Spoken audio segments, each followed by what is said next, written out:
3. The Havona Worlds. Concerning the government of the central universe, there is none. Havona is so exquisitely perfect that no intellectual system of government is required. There are no regularly constituted courts, neither are there legislative assemblies. Havona requires only administrative direction. Here may be observed the height of the ideals of true self-government. There is no need of government among such perfect and near-perfect intelligences. They stand in no need of regulation, for they are beings of native perfection, interspersed with evolutionary creatures who have long since passed the scrutiny of the supreme tribunals of the Superuniverses. The administration of Havona is not automatic, but it is marvelously perfect and divinely efficient. It is chiefly planetary, and is vested in the resident Eternal of Days, each Havona sphere being directed by one of these Trinity Origin personalities. Eternals of Days are not creators, but they are perfect administrators. They teach with supreme skill, and direct their planetary children with a perfection of wisdom bordering on absoluteness. The billion spheres of the central universe constitute the training worlds of the high personalities native to Paradise and Havona, and further serve as the final proving grounds for ascending creatures from the evolutionary worlds of time.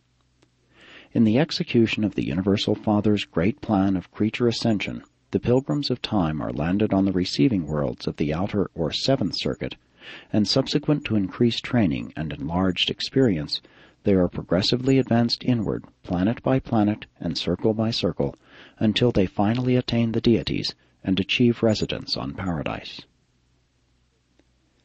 At present, although the spheres of the seven circuits are maintained in all their supernal glory, only about 1% of all planetary capacity is utilized in the work of furthering the Father's universal plan of mortal ascension. About 0.1% of the area of these enormous worlds is dedicated to the life and activities of the core of the finality, beings eternally settled in light and life, who often sojourn and minister on the Havona worlds.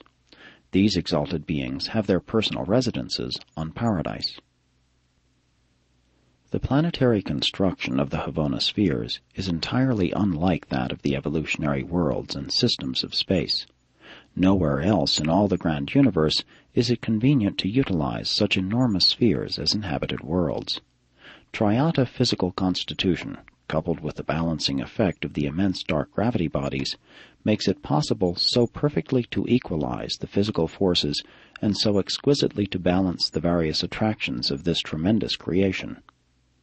Anti-gravity is also employed in the organization of the material functions and the spiritual activities of these enormous worlds. The architecture, lighting, and heating, as well as the biologic and artistic embellishment of the Havona spheres, are quite beyond the greatest possible stretch of human imagination. You cannot be told much about Havona. To understand its beauty and grandeur, you must see it. But there are real rivers and lakes on these perfect worlds. Spiritually, these worlds are ideally appointed. They are fittingly adapted to their purpose of harboring the numerous orders of differing beings who function in the central universe. Manifold activities take place on these beautiful worlds, which are far beyond human comprehension.